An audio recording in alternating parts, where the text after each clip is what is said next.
पथ से विद्युत धारा प्रवाहित होती है उसे विद्युत परिपथ कहते हैं। कितने लोग क्लास में नहीं आए थे जिस दिन हम ये बात पढ़ाए थे? चलिए तो एक बार रिवीजन करा देते हैं, आप लोग इसको समझ लीजिएगा। तो हम लोग थोड़ा सा देख लेते हैं कि विद्युत परिपथ क्या होता है। विद्युत परिपथ को हम इलेक्ट्रिक सर्किट कहते हैं। क्या कहते हैं जी? विद्युत परिपथ। विद्युत परिपथ कहने का मतलब हुआ, इसको बोलते हैं अंग्रेजी में electric circuit, CIRCUIT, electric circuit बोलते हैं। ठीक है, आइए अब जरा इस चीज को समझते हैं कि विद्युत परिपथ क्या होता है। ठीक है, तो विद्युत पथ माने होता है रास्ता, पथ माने रास्ता, पथ माने रास्ता, परि माने पथ, परि माने एक तरह से घूम के चारों ओर से। ठीक है, देखिए इसे मान लीजिए कि एक बल्ब है, हम एक बल्ब लेते हैं और बल्ब को क्या करते हैं, है ना, तार के जरिए एक बैटरी से इसको क्या करते हैं, कनेक्ट करते हैं। किससे कनेक्ट कर देते हैं? बैटरी। ठीक है, ये हो गया आपका बल्ब और ये हो गया आपका विभव। बोलिए इसमें क्या है? V है, यानी विभव, यानी इसको हम बैटरी कहेंगे। ठीक है, अब देखिए अब क्या होता है कि जैसे हम इसको बैटरी से जोड़ेंगे बल्ब क्या होगा? जलने लगेगा। तो ये तो बात पता है, बल्ब क्यों जलने लगा? क्योंकि तार से होकर के विद्युत धारा प्रवाहित हो रही है, तार से होकर के विद्युत धारा प्रवाहित हो रही है। तो कहने का मतलब ये हुआ कि तार के जिस पथ से विद्युत धारा प्रवाहित हो रही है उसे विद्युत परिपथ क्या कहते हैं? विद्युत परिपथ। तो विद्युत परिपथ देखिए ना ध्यान से, ये A पॉइंट मान लीजिए, ये B मान लीजिए, C मान लीजिए, D मान लीजिए और ये E मान लीजिए। तो परिपथ क्या बन रहा है? A से कहा जा रहा है B, B से कहा जा रहा है C, C से कहा जा रहा है D और D से कहा जा रहा है E। है समझ में? D से कहा जा रहा है E, तब जाकर के एक पथ बन रहा है और यही पथ क्या कहलाएगा? विद्युत परिपथ कहलाएगा। इसको एक आरेख द्वारा प्रदर्शित करते हैं। किसके द्वारा जी? आरेख द्वारा प्रदर्शित करते हैं। आरेख कहने का मतलब क्या हुआ? देखिए ध्यान से, आरेख कहने का मतलब क्या हुआ कि ये मान लीजिए बल्ब हो गया, ठीक है, और इसको हम क्या करते हैं? एक बैटरी से जोड़ देते हैं। जब आरेख से प्रदर्शित करते हैं ना, तो इसमें जितने उपकरण लगे होते हैं सबको सिंबल के द्वारा प्रदर्शित करते हैं। किसके द्वारा? सिंबल के द्वारा। देखिए ये बैटरी का सिंबल होता है और ये बल्ब का सिंबल होता है। समझ में? तो ये बल्ब का सिंबल हो गया, ये बैटरी का सिंबल हो गया और इसको हमने जो है इस तरह से आरेखित कर दिया। और यहाँ देखिए ये करंट ऐसे फ्लो हो रहा है, प्लस से कहा? माइनस की ओर। अब माइनस से क्या फ्लो होता है? इलेक्ट्रॉन। ये चीज हम लोग सीखा, इलेक्ट्रॉन किधर से फ्लो होता है? इधर से। और प्लस की ओर से क्या फ्लो होता है? विद्युत है। दोनों एक दूसरे के विपरीत दिशा में होते हैं। इलेक्ट्रॉन इधर से, इलेक्ट्रॉन इधर से, करंट इधर से। तो ये जो आपको पथ दिख रहा है ना, ये जो आरेख दिख रहा है, यही क्या है? विद्युत परिपथ। क्या है? विद्युत परिपथ। ठीक है, लेकिन विद्युत परिपथ से इतना से काम नहीं चलेगा। यदि मान लीजिए हम बैटरी से जोड़ दिए यहाँ पर, तो ये कंटिन्यू इसमें इलेक्ट्रिक करंट फ्लो हो रहा है। तो इससे क्या होगा? हमारी ऊर्जा की हानि भी होगी। मान लीजिए कि इसको हम 24 घंटे ऐसे ही जोड़े रखेंगे तो 24 घंटा बल्ब जलेगा और 24 घंटा बल्ब जलेगा तो फिर क्या होगा बताइए? 24 घंटा बल्ब जलेगा तो फिर क्या होगा? बैटरी कम हो जाएगा, बैटरी जो है एंड हो जाएगा, डेड उसको बोलते हैं डेड हो जाना। क्या? डेड हो जाएगा। तो ऊर्जा को बचाने के लिए हम इसमें क्या जोड़ देते हैं? कुंजी। क्या जोड़ते हैं? कुंजी, है ना। कुंजी हम इसमें जोड़ देते हैं जिसको K से नाम देते हैं। है समझ में?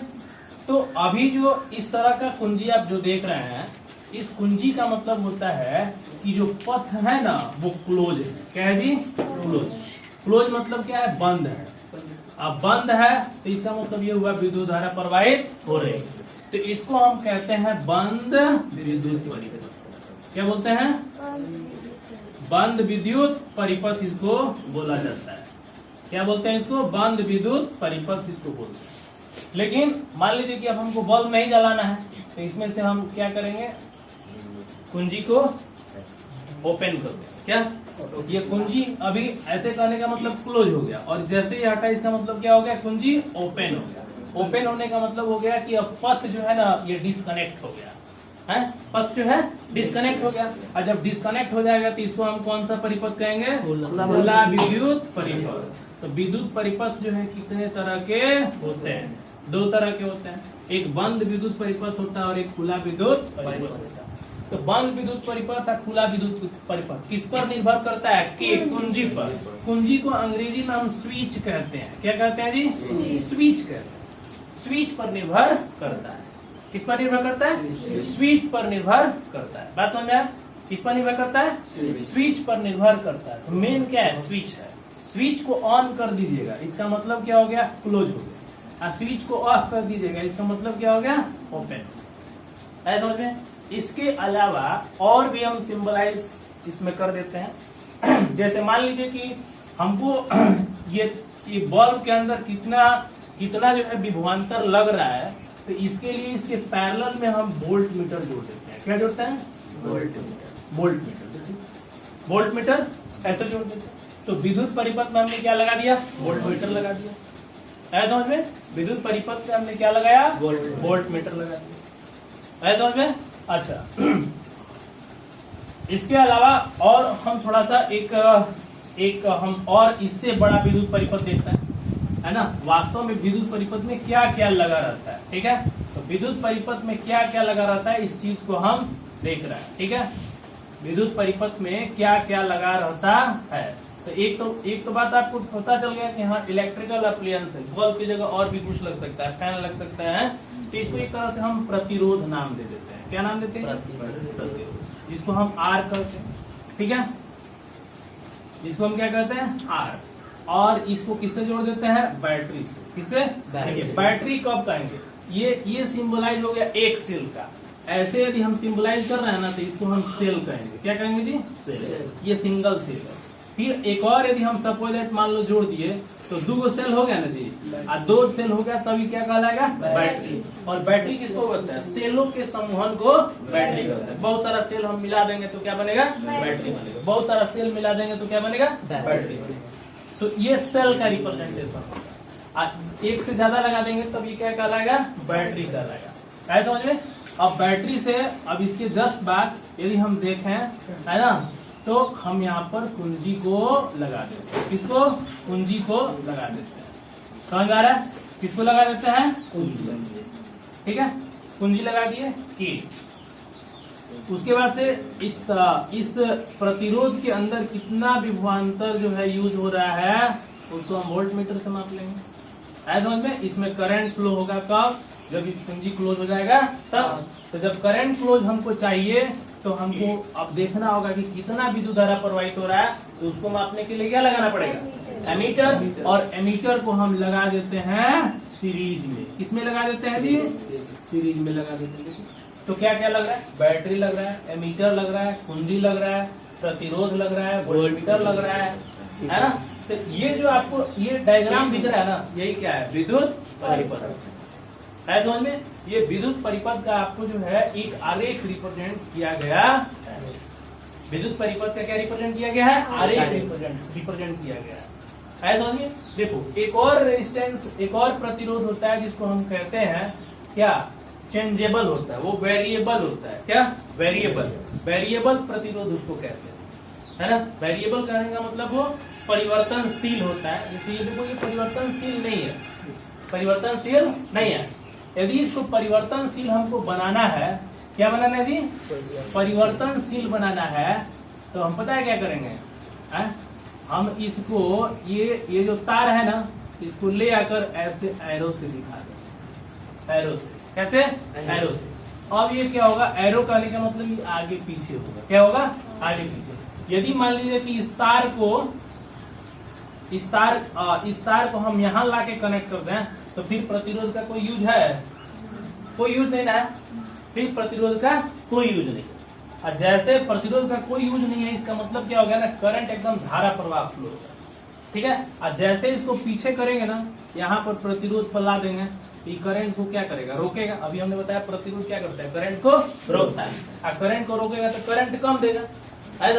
यही सिस्टम जो होता है ना पंखा में लगा, पंखा का रेगुलेटर होता है ना, जिससे ट्यूनिंग बोलते हैं। कभी कभी धीमा होता है, कभी तेज होता है। समझ में? फैन को जब हम अपनी इच्छा अनुसार उसे तेज चलाए चाहे धीमा चलाए, ऐसा होता है फैन के अंदर। तो यही प्रतिरोध लगा होता है, समझ में, यही प्रतिरोध लगा रहता है, ठीक है। तो ये प्रतिरोध लगा होता है, इसका मतलब क्या हुआ कि हम इच्छा अनुसार, यदि हमको मान लो पूरा कम फैन हमको चाहिए तो ये वाला पॉइंटर कहाँ रहेगा, यहाँ रहेगा, तभी ना पूरा प्रतिरोध से होकर विद्युत धारा प्रवाहित होगा और करंट को क्या करेगा, कम भेजेगा। लेकिन जैसे हम इसको आगे बढ़ाएंगे यहाँ तक, तुरंत ये करंट ज्यादा मात्रा में फ्लो होगा, और ज्यादा मात्रा में फ्लो होगा उतना ही जो है विद्युत धारा ज्यादा, उतना ही जो है फैन तेज चलेगा। तो इसको बोलते हैं वेरिएबल रेजिस्टेंस के नाम से इसको जाना जाता है, परिवर्तनशील प्रतिरोध। क्या नाम है, परिवर्तनशील। इसको हम क्या कर सकते हैं, चेंज कर सकते हैं, ऐसा समझ में है, ठीक है। तो ये भी जो है विद्युत परिपथ में लगा रहता है, समझ में आ गया। विद्युत परिपथ क्या होता है, तो विद्युत परिपथ कितने तरह के होते हैं, बंद विद्युत परिपथ और खुला विद्युत परिपथ। तो बंद विद्युत परिपथ और खुला विद्युत परिपथ में क्या अंतर है, मेन स्विच का अंतर होता है। स्विच ऑन हो गया तो परिपथ कैसा हो गया, बंद। यदि स्विच ऑफ हो गया तो परिपथ कैसा हो गया, खुला। समझ में। तो दो तरह का परिपथ होता है, विद्युत परिपथ होता है। और ये चीज क्लियर हो गया, जिस पथ से होकर विद्युत धारा प्रवाहित होती है उसे विद्युत परिपथ, समझ में आ गया। और विद्युत परिपथ में क्या क्या लगे होते हैं, ये आपको नाम याद रखना चाहिए। बैटरी लगा होता है, एमीटर लगा होता है, वोल्टमीटर लगा होता है, प्रतिरोध लगा होता है, परिवर्तनशील प्रतिरोध लगा होता है, और कुंजी भी लगी होती है। इतना बात आपको पता होगा, विद्युत परिपथ किसे कहते हैं, ठीक है। चलिए, तो अभी देखो ये पूर्ण रूप से तब समझ में आता है ना जब हम और आगे पढ़ लेते हैं, है ना। उतना रूप से अभी आपको ये समझ में नहीं आएगा, जब पूरा चैप्टर पढ़िएगा तब आपको पता चलेगा कि भाई हाँ विद्युत परिपथ क्या होता है, ठीक है। तभी जस्ट एक आपको एक डिफिनीशन दिया गया है कि हाँ विद्युत परिपथ क्या होता है। अगले टर्म में हम इसको और बेहतर तरीके से जब पढ़ लेंगे तो खुद ब खुद ये समझ में आ जाएगा कि ये क्या होता है, ठीक है। बात समझ में आया। तो अगला पॉइंट